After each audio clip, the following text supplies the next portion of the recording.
Novembre 1983. À travers l'Europe, quelque chose d'inhabituel se déroulait. De longues lignes de communication militaire bourdonnaient sur les réseaux de l'OTAN. Des messages cryptés circulaient entre les postes de commandement, activant les protocoles d'alerte et les programmes d'exercice. Les troupes étaient repositionnées, les équipes de missiles étaient en attente, et des hauts responsables, dans des bunkers sécurisés et des centres de commandement, se préparaient à quelque chose qui semblait terriblement réel. Pour les commandants de l'OTAN, il ne s'agissait que d'un exercice militaire. Un exercice d'entraînement conçu pour simuler une guerre nucléaire. Mais à des milliers de kilomètres, au Kremlin, une toute autre histoire prenait forme. Les analystes du renseignement soviétique lisaient les mêmes signaux. Ils croyaient que les États-Unis préparaient une véritable attaque nucléaire. Et dans les heures tendues qui suivirent, l'Union soviétique commença discrètement à préparer ses forces nucléaires. Les bombardiers furent mis en attente. Les unités de missiles furent alertées. Les commandants attendaient le signal qui pourrait déclencher la guerre la plus dévastatrice de l'histoire humaine. Tout cela à cause d'un seul exercice de l'OTAN appelé Able Archer. Et voici ce qui rend cela terrifiant. Les Américains n'avaient aucune idée que les Soviétiques pensaient que c'était réel. Pendant 9 jours, 2 superpuissances armées de suffisamment d'armes nucléaires pour anéantir la civilisation se tenaient au bord du gouffre. Et presque personne ne le savait. À la fin de cette histoire, vous comprendrez pourquoi certains historiens pensent que Able Archer 83 était encore plus dangereux que la crise des missiles de Cuba, et pourquoi la décision d'un officier soviétique de ne pas décrocher un téléphone a peut-être sauvé votre vie. Voici l'histoire du jeu de guerre qui a failli mettre fin au monde. Mais avant d'arriver aux 9 jours qui ont failli tout détruire, vous devez comprendre pourquoi le monde était déjà assis sur un baril de poudre en 1983. Parce que ce qui s'est passé pendant Able Archer n'était pas simplement de la malchance, c'était inévitable. Pour comprendre comment un exercice militaire de routine a failli déclencher la Troisième Guerre mondiale, nous devons retourner au début des années 80. La guerre froide était à son paroxysme. 2 superpuissances, les États-Unis et l'Union soviétique, se faisaient face à travers les continents. Chacune possédait des milliers d'ogives nucléaires capables d'effacer des villes, des nations entières de l'existence. Pour être exact, les États-Unis possédaient 23 000 ogives nucléaires. L'Union soviétique en possédait 35 000. Entre elles, suffisamment de puissance destructive pour détruire la civilisation humaine 10 fois. En 1983, les relations entre les 2 puissances étaient plus dangereuses qu'elles ne l'avaient été depuis des décennies. Plus tôt cette année-là, quelque chose s'est produit qui a tout changé. Le 1er septembre 1983, un chasseur soviétique a abattu le vol 007 de Korean Airlines, un Boeing 747 civil. 269 personnes sont mortes, dont un membre du Congrès américain en exercice. Le monde a réagi avec indignation. Le président Reagan a qualifié cela d'acte de barbarie. L'Union soviétique a affirmé que l'avion était un appareil d'espionnage. La confiance, déjà fragile, s'est complètement brisée. Et c'est là que les choses deviennent dangereuses. Parce qu'après le vol KAL 007, la direction soviétique s'est convaincue de quelque chose de terrifiant. Ils croyaient que les États-Unis préparaient une véritable attaque nucléaire. Une attaque nucléaire préventive conçue pour détruire l'Union soviétique avant qu'elle ne puisse riposter. Et quand vous croyez que votre ennemi s'apprête à vous détruire, vous vous préparez à frapper premier. Ce que je vais vous raconter maintenant explique pourquoi les Soviétiques n'étaient pas simplement paranoïaques. Ils suivaient un plan conçu pour détecter le moment exact avant que le début d'une guerre nucléaire commence. Et en novembre 1983, ce plan leur disait que l'attaque arrivait. Il s'appelait Yuri Andropov, chef du KGB, bientôt devenir dirigeant de l'Union soviétique. Et en 1981, il était convaincu que l'Occident planifiait la destruction de son pays. Alors, il a lancé l'opération Ryan. Ryan signifiait Raketno Yadernaye Napadenia. En français, attaque de missiles nucléaires. Son objectif était simple mais glaçant. Surveiller l'Occident pour détecter les signes d'une attaque nucléaire imminente.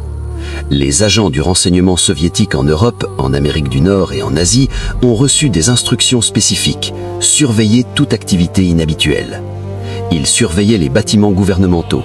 Les lumières étaient-elles allumées tard la nuit? Les ambassades, des diplomates partaient-ils soudainement?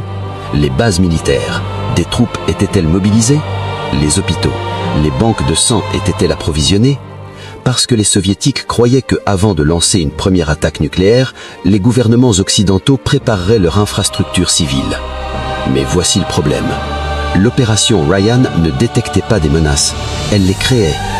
Toute activité normale semblait suspecte. Une réunion tardive au Pentagone, possible planification de guerre. Un diplomate ramené chez lui, évacuation avant l'attaque. Des exercices militaires, répétition pour l'invasion. Et en novembre 1983, lorsque l'OTAN lançait son plus grand exercice de guerre nucléaire depuis des années, l'opération Ryan envoyait à Moscou un message terrifiant. L'attaque arrive. Le 2 novembre, le 4e de l'OTAN émit l'alerte. Able Archer 83 est maintenant actif. Pour les commandants de l'OTAN, c'était de la routine, un exercice annuel de poste de commandement. Pas de troupes sur le terrain, pas de missiles déplacés. Seulement des officiers, des radios et des lignes de communication sécurisées, pratiquant les procédures pour une guerre nucléaire. Mais cette année-là était différente.